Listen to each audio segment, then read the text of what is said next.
प्यारे दर्शकों, सत श्री अकाल, नमस्ते, आदाब। मैं बलविंदर सिंह सिपरे ते लैके आए हैं असी पंजाबी ट्रिब्यून का रोज़ाना प्रोग्राम वेले की गल। अज असी गल करांगे बिजली नाल जुड़े मामले, इस दियां वध रहीआं दरां ते निजीकरण हो रहा ते कई होर जो कानूनी पक्ष ने। इन्हां मामलिਆਂ ते ਸਾਡੇ ਨਾਲ ਗੱਲ ਕਰਨ ਲਈ ਹਾਜ਼ਰ ਹਨ पंजाबी ट्रिब्यून के न्यूज़ कोआर्ਡੀਨੇਟਰ हमीर सिंह जी। हमीर सिंह जी, ਤੁਹਾਡਾ स्वागत है जी। शुक्रिया जी। हमीर सिंह जी, ये ਜਿਹੜਾ पंजाब ਵਿੱਚ सरकार ने, पिछली सरकार ने बिजली निजी खेतर ਤੋਂ ਖਰੀਦਣ ਲਈ ਸਮਝੌਤੇ ਕੀਤੇ ਸਨ, ਜਿਨ੍ਹਾਂ ਨੂੰ ਅਸੀਂ PPA ਕਹਿੰਦੇ ਹਾਂ ਕਿ ਪਾਵਰ ਪਰਚੇਜ ਐਗਰੀਮੈਂਟਸ। ਤੇ ਇਹਨਾਂ ਦੀ ਕੀ ਸਥਿਤੀ ਹੈ ਅਤੇ ਇਹਨਾਂ ਦਾ ਪੰਜਾਬ ਦੇ ਜੋ ਖਪਤਕਾਰ ਨੇ ਬਿਜਲੀ ਦੇ, ਉਹਨਾਂ 'ਤੇ ਕੀ ਅਸਰ ਪਿਆ, ਇਹ ਜਾਣਕਾਰੀ ਸਾਨੂੰ ਦਿਓ। ਅਸਲ ਦੇ ਵਿੱਚ ਇਹ ਜਿਹੜੇ ਸਮਝੌਤੇ ਕੀਤੇ ਗਏ ਤੇ ਇਹ ਇਸ ਨਾਂ 'ਤੇ ਕੀਤੇ ਗਏ ਕਿ ਅਸੀਂ ਪੰਜਾਬ ਨੂੰ ਬਿਜਲੀ ਸਰਪਲਸ ਸੂਬਾ ਬਣਾ ਦੇਣਾ ਹੈ। ਸ਼ਾਇਦ ਜਦੋਂ ਮਾਹਰ ਇਹ ਕਹਿੰਦੇ ਰਹੇ ਕਿ ਬਿਜਲੀ ਸਰਪਲਸ ਸੂਬਾ ਤਾਂ ਬਣਾਉਣਾ ਹੈ, ਆਪਾਂ ਵੇਚਾਂਗੇ ਕਿੱਥੇ ਬਿਜਲੀ, ਉਦੋਂ ਦੇ ਡਿਪਟੀ ਚੀਫ ਮਿਨਿਸਟਰ ਦੇ ਬਿਆਨ ਆਪਾਂ ਸਾਰਿਆਂ ਨੇ ਦੇਖੇ ਨੇ ਅਖਬਾਰਾਂ 'ਚ। ਉਹ ਕਹਿੰਦੇ ਸੀ ਆਪਾਂ ਪਾਕਿਸਤਾਨ ਨੂੰ ਵੇਚਿਆ ਕਰਾਂਗੇ ਬਿਜਲੀ, ਪੈਸੇ ਕਮਾਇਆ ਕਰਾਂਗੇ ਉਸ ਪੱਧਰ ਦੇ ਉੱਤੇ। ਇਹ ਸਾਰੀਆਂ ਉਹ ਗੱਲਾਂ ਸੀ ਜਿਹੜੀਆਂ ਤਕਨੀਕੀ ਮਾਹਰਾਂ ਦੀ ਗੱਲ ਬਿਨਾਂ ਸੁਣੇ ਬਸ ਇੱਕ ਸਿਆਸੀ ਫੈਸਲੇ ਤੁਸੀਂ ਉਸ ਪੱਧਰ ਦੇ ਉੱਤੇ ਲੈਂਦੇ ਗਏ। ਇਹਦੇ ਨਾਲ ਕੀ ਹੋਇਆ ਕਿ 2003 ਦਾ ਜਿਹੜਾ ਬਿਜਲੀ ਕਾਨੂੰਨ ਬਣਿਆ, ਉਹਨੇ ਨਿੱਜੀਕਰਨ ਦਾ ਇੱਕ ਰਸਤਾ ਖੋਲ੍ਹਿਆ ਸੀ ਵੀ ਜਨਰੇਸ਼ਨ ਜਿਹੜੀ ਹੈ ਉਹ ਨਿੱਜੀ ਖੇਤਰ ਦੇ ਵਿੱਚ ਇਹਨਾਂ ਨੇ ਉਸ ਪਾਸੇ ਵੱਲ ਨੂੰ ਕਦਮ ਉਠਾਇਆ ਪੰਜਾਬ ਦੀ ਸਰਕਾਰ ਨੇ।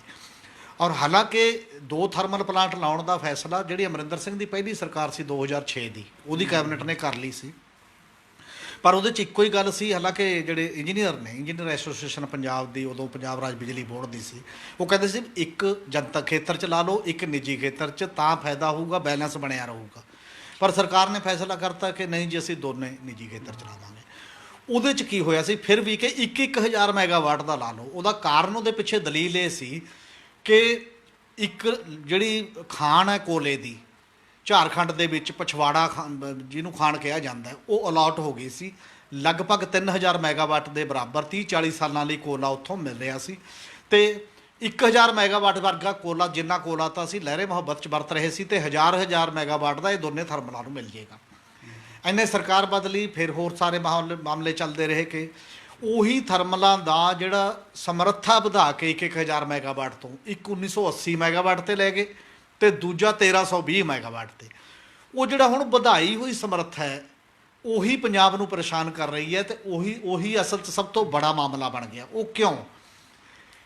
ਕਿਉਂਕਿ ਕੋਲਾ ਪਛਵਾੜਾ ਦੀ ਉੱਥੇ ਤੋਂ ਨਹੀਂ, ਉਹਦਾ 1000 ਮੈਗਾਵਾਟ ਦਾ ਕੋਲਾ ਸੀ ਅਤੇ ਉੱਥੋਂ ਨਾ ਲੈ ਕੇ ਫਿਰ ਕੋਲੇ ਦਾ ਹੋਰ ਫੈਸਲਾ ਕਰ ਲਿਆ ਕਿ ਕੋਲ ਇੰਡੀਆ ਤੋਂ ਕਿਤੋਂ ਹੋਰ ਲਿਆ ਜਾਏ ਵਾਧੂ, ਅਤੇ ਉਹ ਕੋਲਾ ਮਹਿੰਗਾ ਮਿਲਿਆ। ਅਤੇ ਹਾਲਾਂਕਿ ਕੋਲੇ ਦੇ ਮਾਮਲੇ ਦੇ ਵਿੱਚ ਇਹ ਕਿਹਾ ਜਾਂਦਾ ਕਿ ਅਸੀਂ ਬਹੁਤ ਦੂਰ ਹਾਂ ਖਾਣਾ ਤੋਂ, ਪੰਜਾਬ ਲਈ ਇਹ ਫਾਇਦੇਮੰਦ ਨਹੀਂ ਹੈ।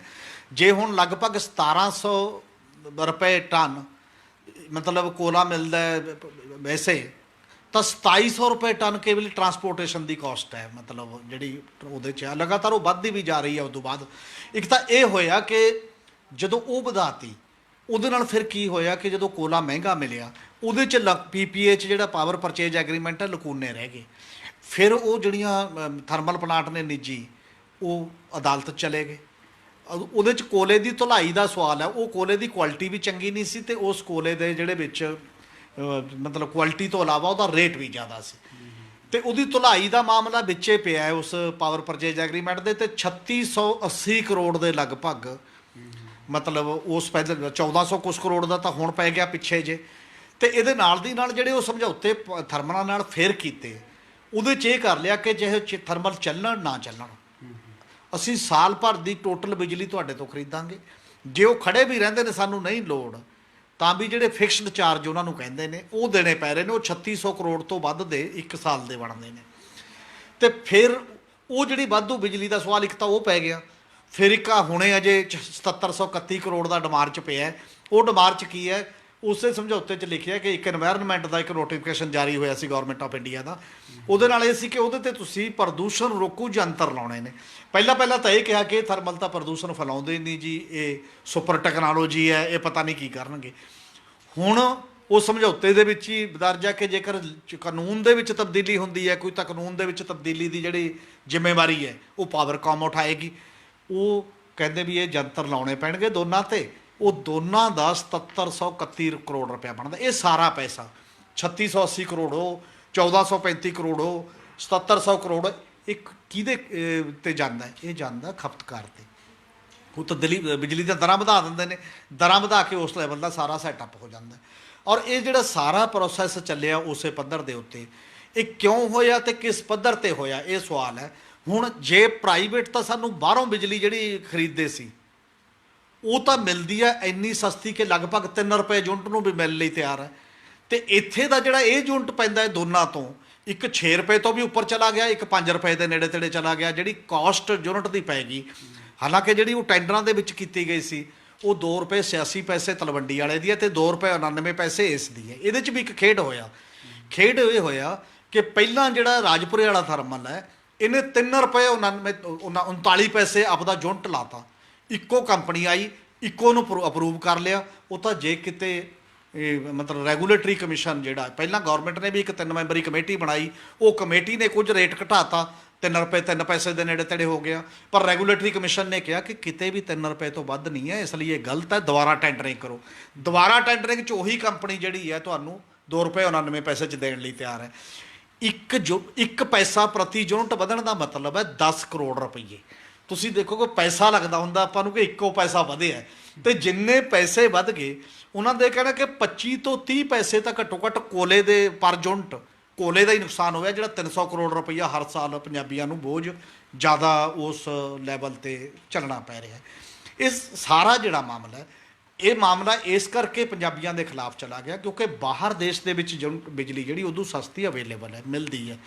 ਆ ਜੇ ਅਸੀਂ ਰੋਜ਼ ਲਈ ਵੀ ਜਾ ਰਹੇ ਹਾਂ, ਇਹ ਕਿਤੇ ਵਿਕਦੀ ਹੋ ਨਹੀਂ, ਇਸ ਰੇਟ 'ਤੇ ਕੋਈ ਲੈਣ ਲਈ ਤਿਆਰ ਨਹੀਂ, ਖਰੀਦਦਾਰ ਕੋਈ ਨਹੀਂ ਹੈ, ਤੇ ਉਹ ਵਾਧੂ ਬਿਜਲੀ ਹੈ। ਕੋਈ ਇਹੋ ਜਿਹਾ ਕਣਕ ਝੋਨਾ ਤਾਂ ਇਹ ਚੀਜ਼ ਤਾਂ ਹੈ ਨਹੀਂ, ਇਹਨੂੰ ਸਟੋਰ ਕਰਕੇ ਰੱਖ ਲੂਗਾ, ਬਾਅਦ ਦੇ ਵਿੱਚ ਜਾ ਕੇ ਚਲਾ ਲੂਗਾ।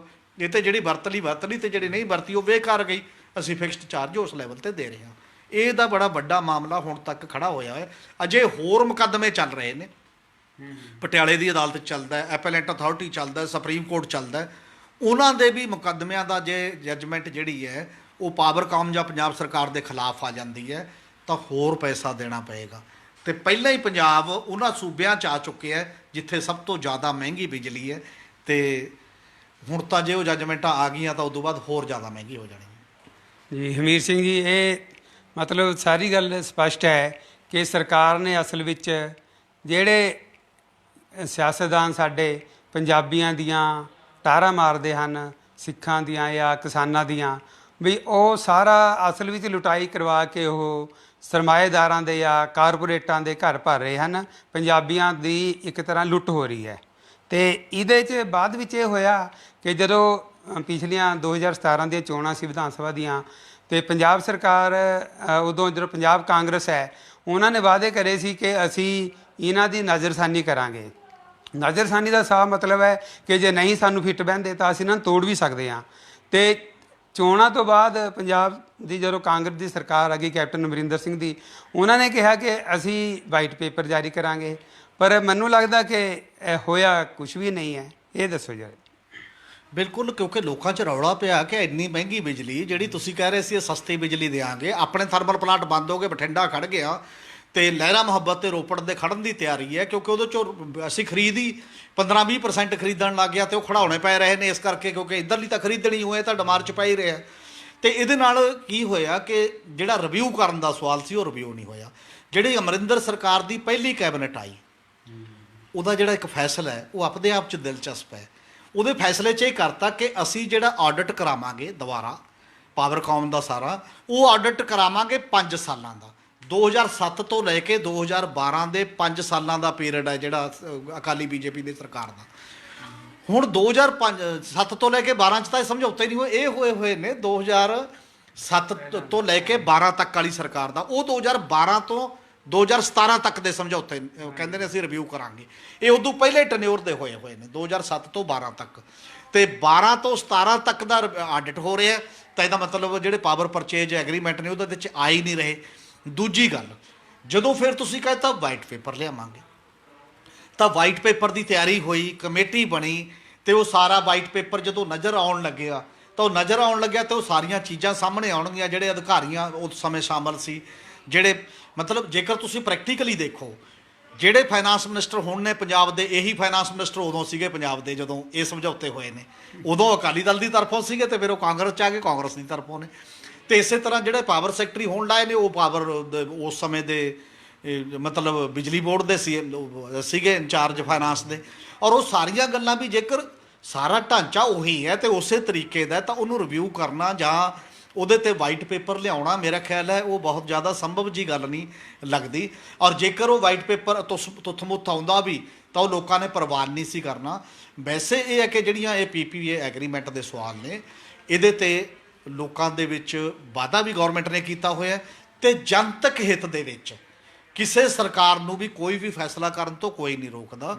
ਔਰ ਉਹਦੇ 'ਚ ਇੱਕ ਕਲਾਜ ਵੀ ਜਿਹੜੇ ਐਕਸਪਰਟ ਬੰਦੇ ਨੇ ਉਹਨਾਂ ਨੇ ਦੱਸੀ ਹੈ ਕਿ ਇੱਕ ਕਲਾਜ ਹੈ ਕਿ ਤੁਸੀਂ ਡਿਫਾਲਟਰ ਹੋ ਸਕਦੇ ਹੋ ਇੱਕ ਮਾਮਲੇ ਦੇ ਵਿੱਚ, ਵੱਧ ਤੋਂ ਵੱਧ ਤੁਹਾਨੂੰ 3 ਸਾਲ ਲਈ ਫਿਕਸਡ ਚਾਰਜ ਦੇਣੇ ਪੈਣਗੇ, ਉਦੋਂ ਬਾਅਦ 25 ਸਾਲਾਂ ਦਾ ਖਹਿੜਾ ਤਾਂ ਛੋਟੂ। ਇਹ ਸਮਝੌਤੇ ਵੀ 25 ਸਾਲਾਂ ਵਾਲੇ ਨੇ ਔਰ ਇਹ ਸਮਝੌਤੇ ਇਹ ਉਹਨਾਂ ਗਾਈਡਲਾਈਨਜ਼ ਦੇ ਖਿਲਾਫ ਨੇ ਜਿਹੜੀਆਂ ਗਵਰਨਮੈਂਟ ਆਫ ਇੰਡੀਆ ਦੀਆਂ ਬਿਡਿੰਗ ਦੀਆਂ ਗਾਈਡਲਾਈਨਜ਼ ਨੇ ਤੇ ਜੈਦ ਪਾਵਰ ਦੀਆਂ।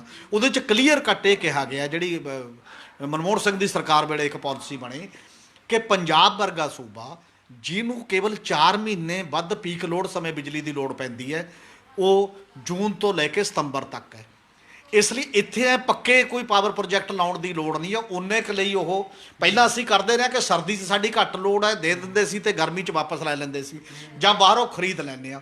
ਅਸੀਂ ਪੂਰੇ ਦੇ ਪੂਰੇ 12 ਮਹੀਨਿਆਂ ਲਈ ਜਿਹੜੇ ਬੁੱਕ ਬੰਨ ਲਏ ਤੇ ਇਹ ਬਹੁਤ ਖਤਰਨਾਕ ਪੰਜਾਬ ਦੇ ਲਈ ਹੈ।